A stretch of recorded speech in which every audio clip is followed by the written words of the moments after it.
So, welcome back to this Let's Build series and with the part number 6.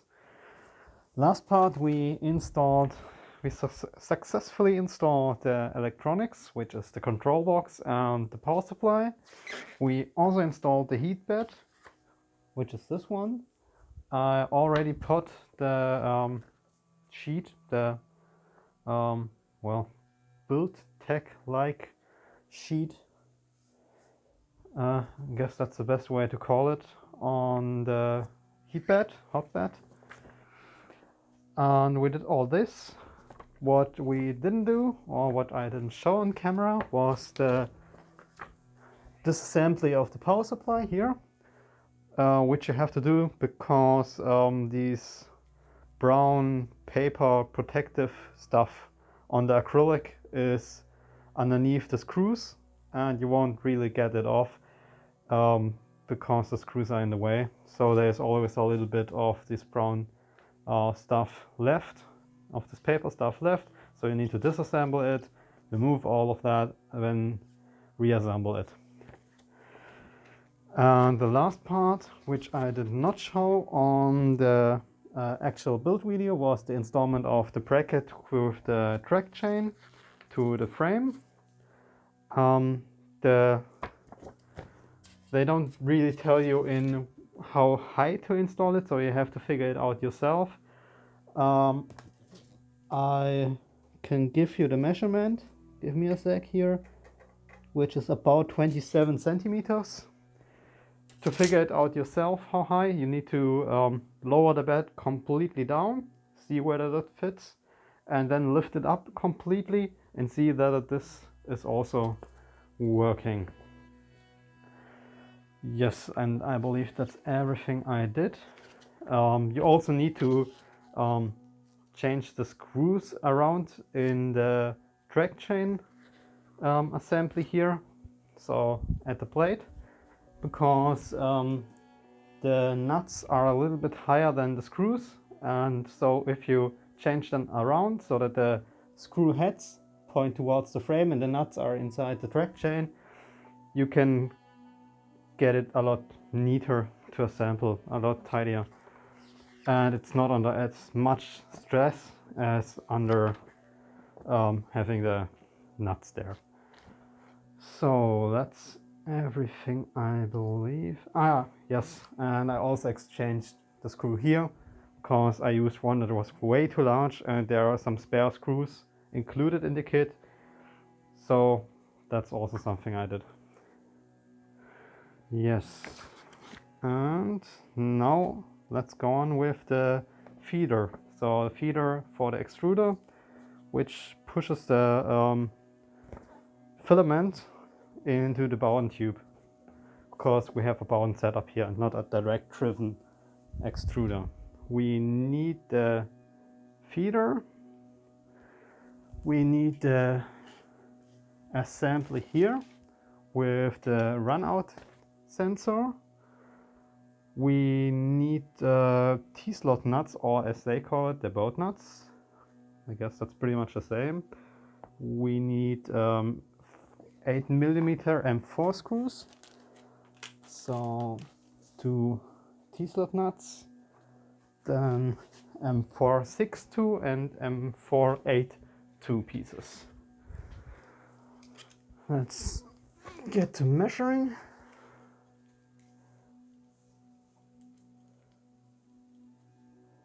M4 by 8.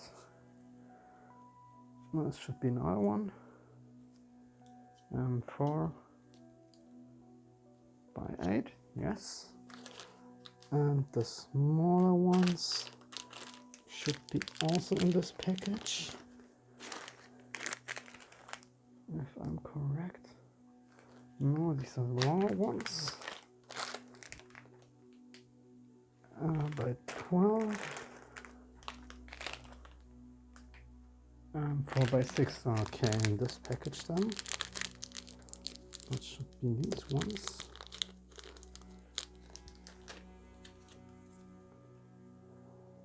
Let me check. Okay, yes, right. So that's everything we need. Let's get the printer a little bit out of the frame to assemble this sub-assembly. Like so.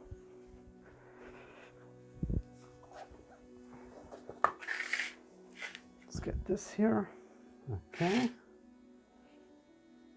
And sub-assembly is this.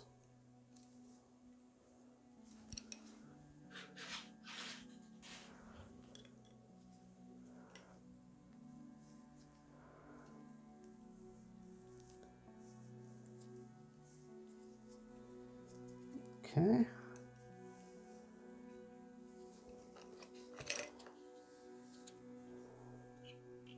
It's this way.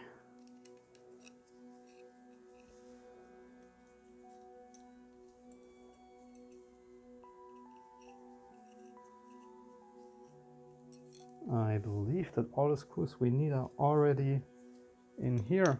Okay. Well, you don't actually need additional screws, even though they are there. Why? I have no clue, but they are already in the part itself. So let's get them by the side. See the orientation here, which is like this.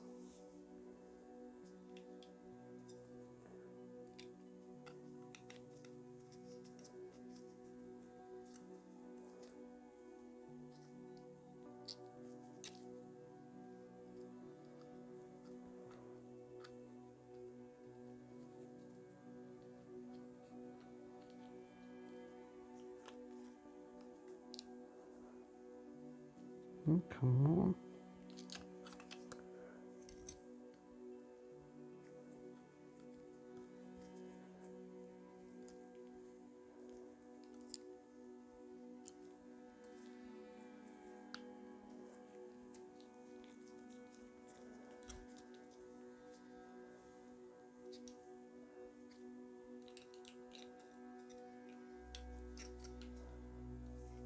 Okay, that's that. Now these go in here. And the bolt nuts go here.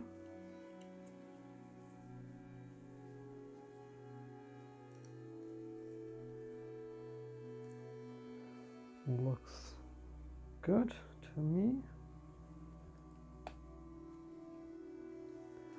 Okay, that's the sub-assembly. So where do they want us to put it?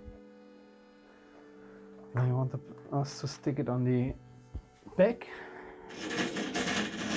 Let's get this back in frame here a bit, like so. And they want us to put it 10 millimeters away from the tracked chain here.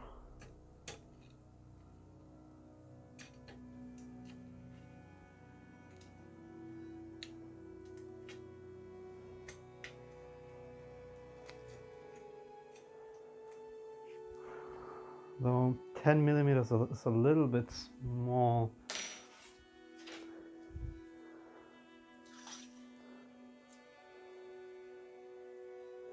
No, 10 millimeters does not work. You at least need to get somewhere around 40 millimeters here to get enough distance.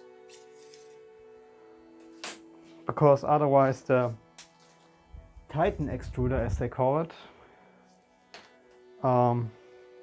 gets in the way of the direct chain mount. So yeah, I guess that's a typo. This, or they didn't actually bolt it. Well, this looks about right. Yeah, looking good.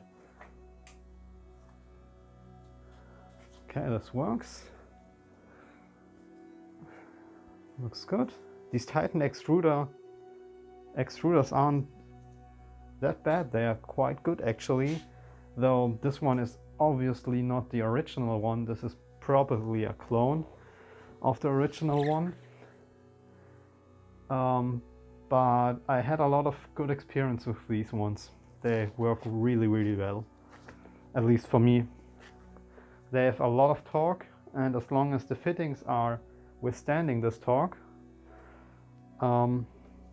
this pressure basically, they will work exceptionally well.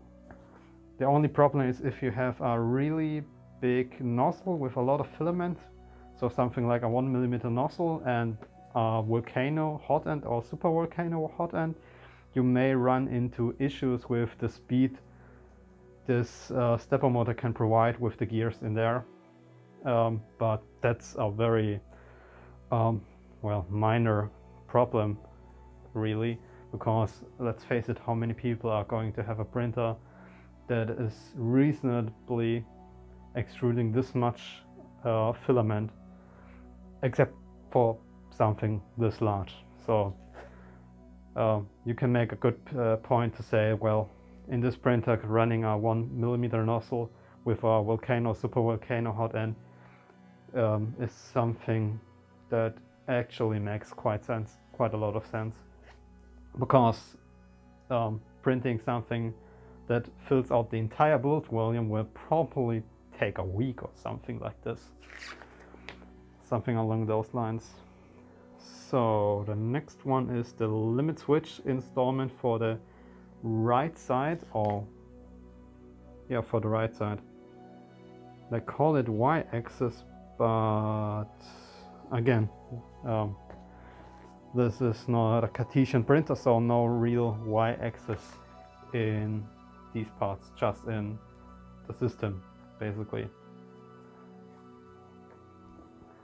I mean, it still has an X and Y axis, but the kinematics don't really work that way. And what do we need for that? So we need to assemble the filament holder, which is made up of these parts, I believe. Yes, these parts. And I also need one of the limit switches. There are two of them which seem to be the exact same, but I believe they have, one of them has screws provided. So I guess it's this one that we will use. Let's see what screws they actually include in this package.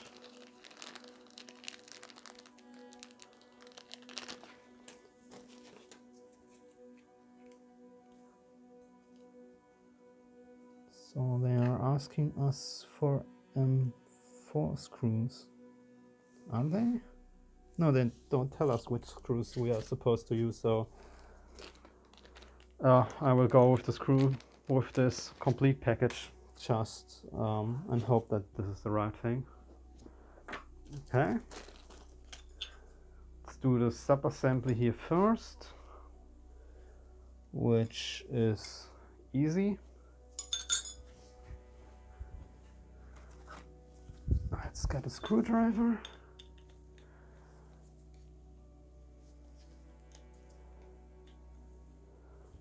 A little bit bigger.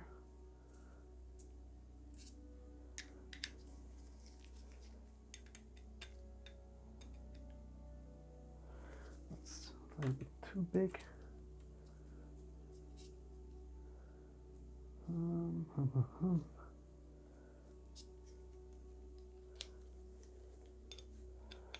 This is the right one.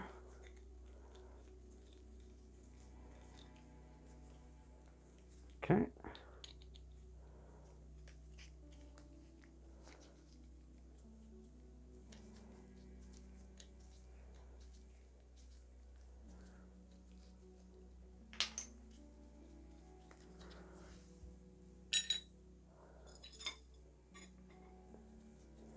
And they want us to install it on the back here, in this way, so like this.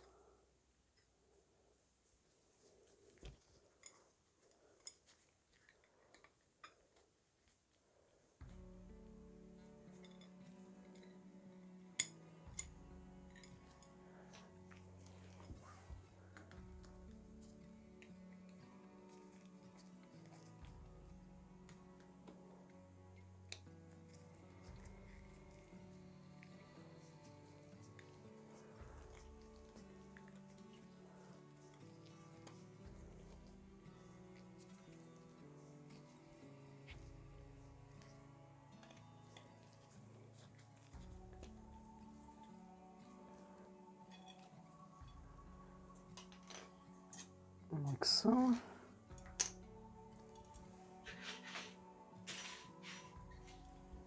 This one.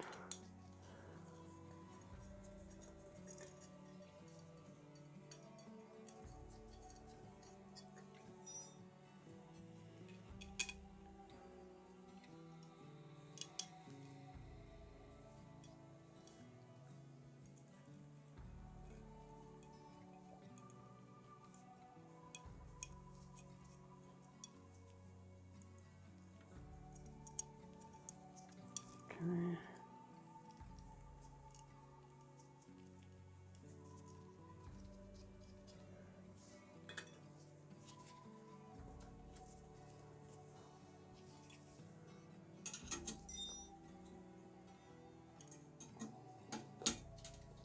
They don't actually tell us how far from the middle or from what side, but I guess it should line up with, well, roughly line up with here our filament sensor on the feeder. So a little bit off center to the right, if you're looking at it from the back, should be about the right place to put it.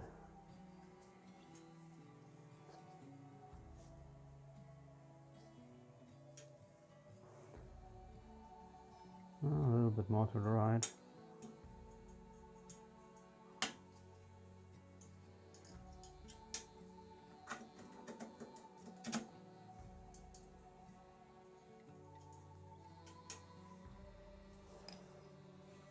Okay, for everyone who wants to have a properly measured space, is from the right side edge to the first edge here is 26 centimeters, pretty much exactly 26 centimeters. This should line up pretty nicely with a spool, with a standard size spool. So yes, so this way spools, if you have it wound like this, then it will go straight up here. Not something really important, but I think it would look better that way. So this needs to go a little bit back so that you can see the installment of the limit switch.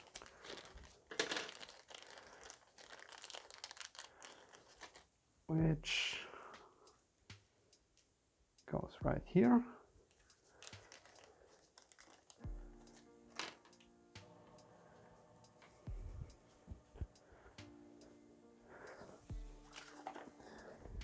They do provide some nuts, though they don't tell you how to use them.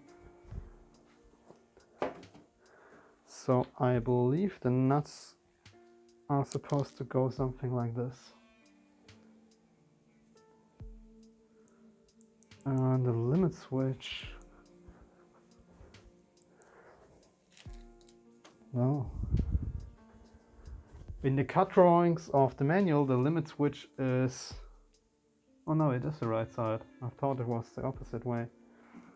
Okay.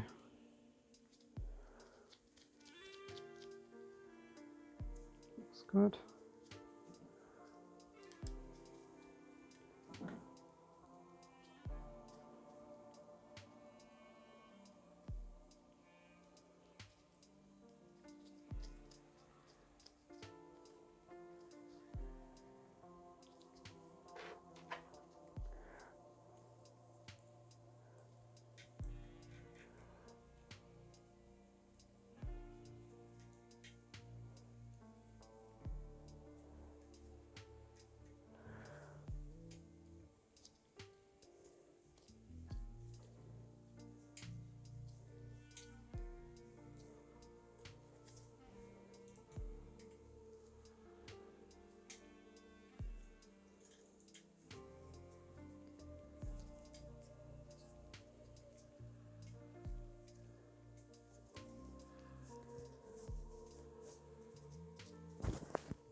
Okay, that's good. Let's test it out. Okay, gets triggered. Perfect. That's everything we want. And it's secured. Okay. So, let's see what the next step is. Switch and filament break assembly is done. Feeding motor assembly is done. So, now wiring and some braces, some tidying up, some wiring, the usual stuff. So they want us to install them here, here and here. Okay, let's pop them in.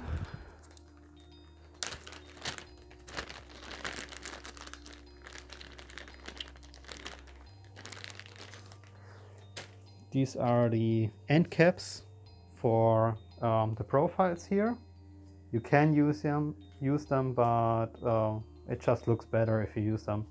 There's no mechanical function to them, only cosmetic. So if you want to replace them with a different color, you will have to print them yourself, because I believe the injection molded ones are all pretty much black. As far as I know, all of them are standard colored black. So yeah. Then they tell us to install the hotbed part here, so the print bed here, which I already did. They tell us to use these clips here on right and left side and not on the front and back, but I don't think this is really going to make much of a difference.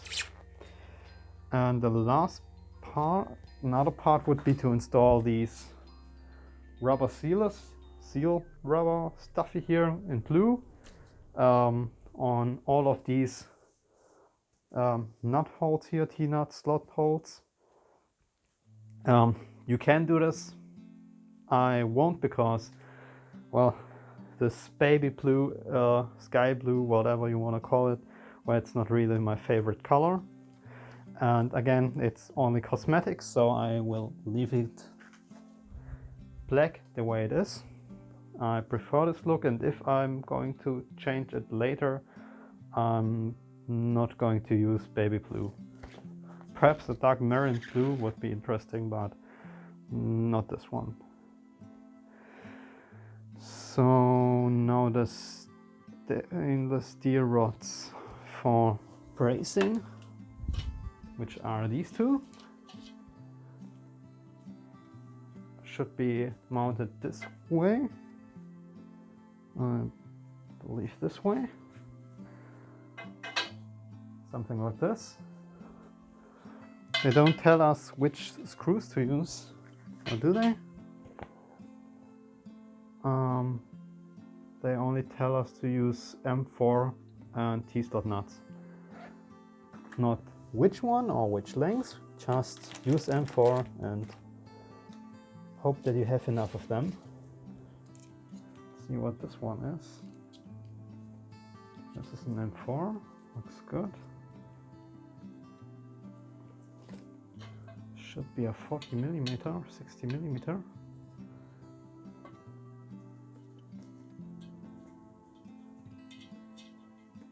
It should fit through there.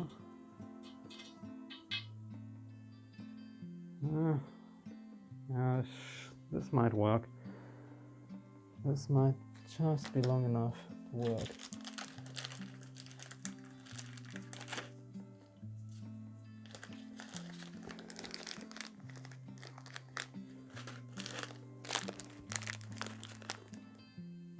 This one's also one that is left over.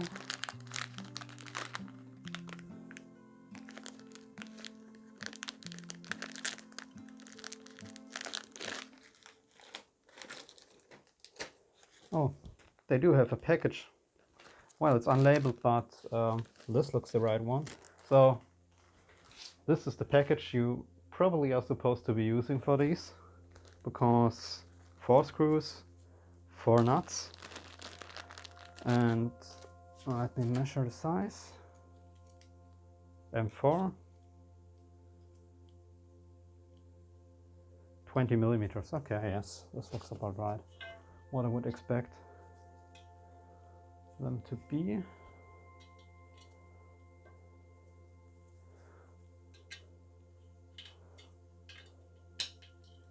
Well, the holes aren't the nicest ones. They are a little bit too small.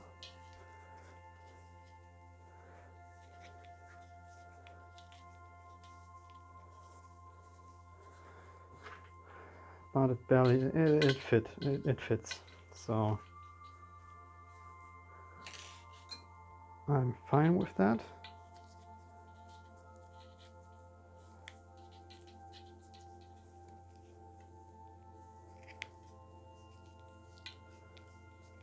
What I'm not especially happy about is these end caps, which seem to be printed, 3D printed,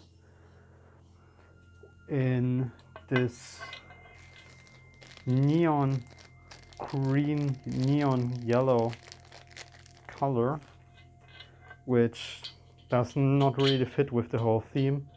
They should have at least used the same annoying blue baby color, but I guess, well, that wasn't in stock anymore. Okay.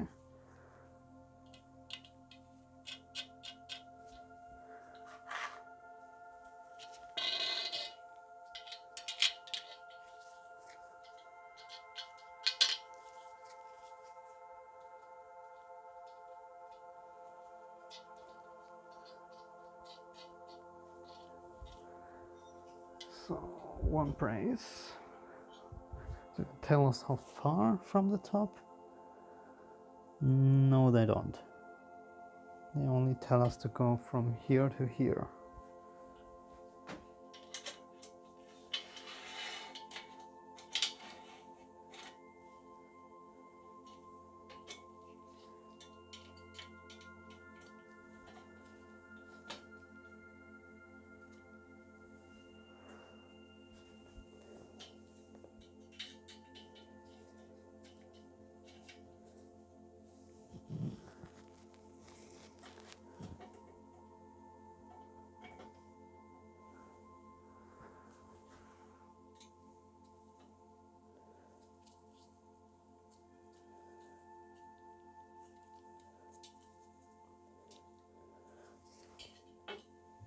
Okay. Frankly, these braces here, which are supposed to make the whole construction a bit more stiff, really seem like an afterthought. I'm not even sure if you really need them, because the whole frame is quite sturdy. They seem a little bit unnecessary. I would have preferred something that well, isn't so unnecessarily big. So something that goes from here or here, like, or here to here, you know, that is not as big, but I guess better safe than sorry in this case, at least in this case, and at least. Problem is just how am I supposed to install this? Oh, okay, let's see.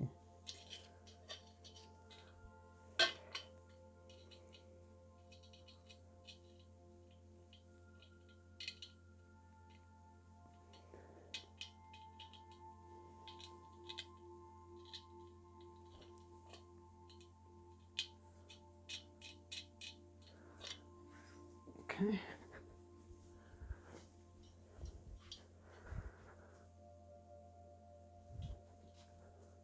This goes in here.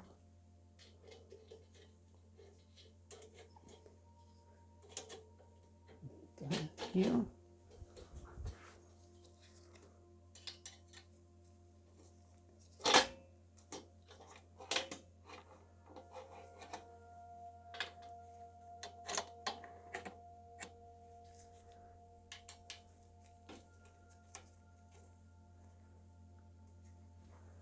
Okay.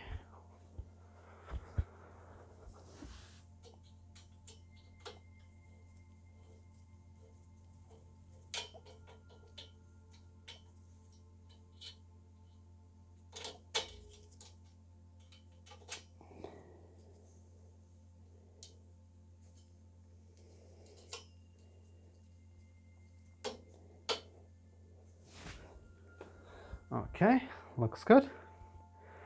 And that's pretty much the whole assembly done. Finally, the rest is just cable and testing. Cable and testing. Yes. Let me think. Yeah, let's do the cabling. Let's do the electric work. And then we are finished. Great. Let's get it a little bit more here in the middle to make a bit room for me to move.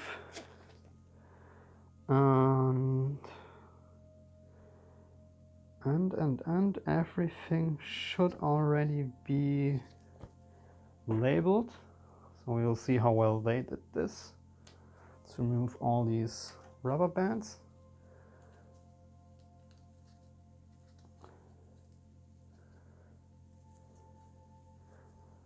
So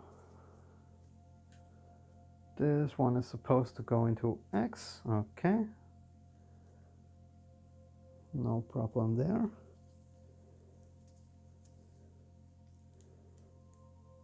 Okay. This one goes into the feeder or extruder here. Okay. And this one goes into the filament sensor. Okay. Then we need this big long cable here.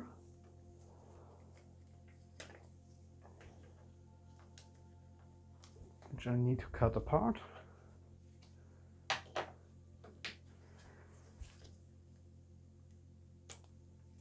Okay.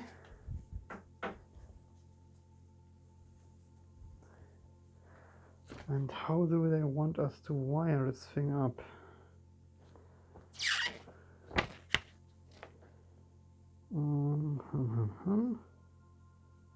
Just tell us to put a flat cable in, so I suspect around here. I think this is the way. And is it supposed to go in one way? Yes, it is.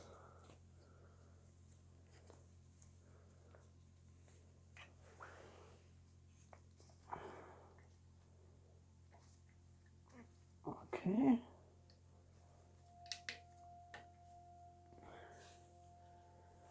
This doesn't look particularly safe or good, so I'm probably going to figure something else to actually, well, make it look a little bit better. Next thing, we did the 220 volt setup. We did this.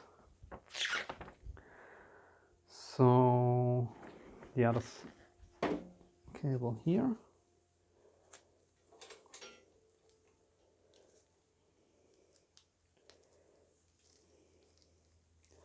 Okay, we need to cut these off as well.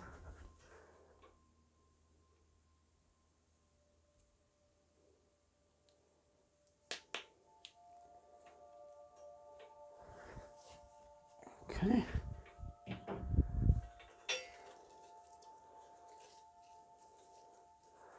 That's a lot of cables.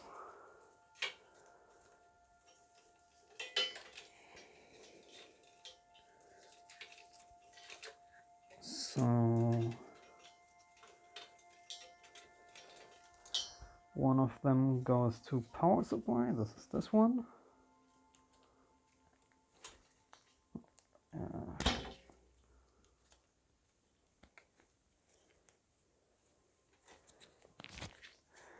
One goes to the hotbed,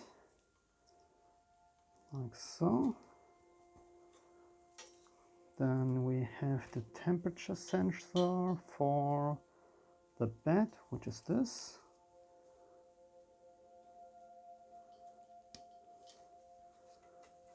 This is the Y stop, which is up here. Yep. It takes care of that. Let's see which cables go where.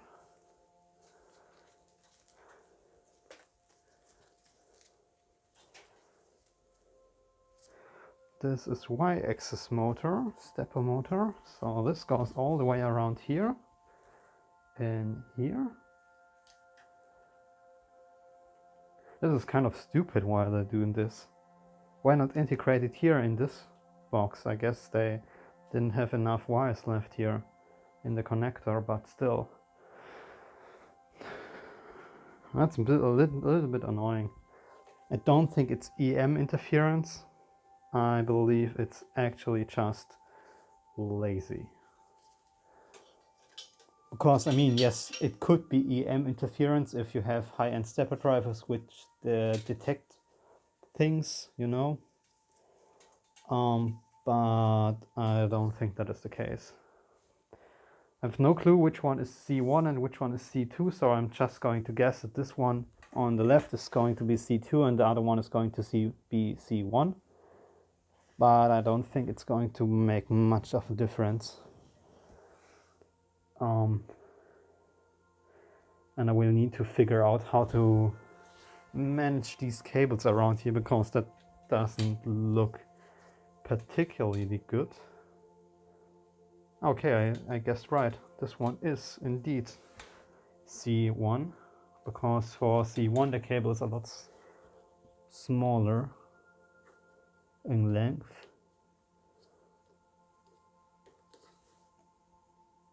Okay, that should be everything plugged in. Doesn't look as clean as one wants, but it could be a lot worse. The main thing is probably because the printer is just this big, it doesn't look as crowded. And because they also integrated a lot of the cables here in this ribbon cable, it looks a lot cleaner. And the track chains also help with this look. But I think we have done. Part 6. We have finally finished the assembly. Now what?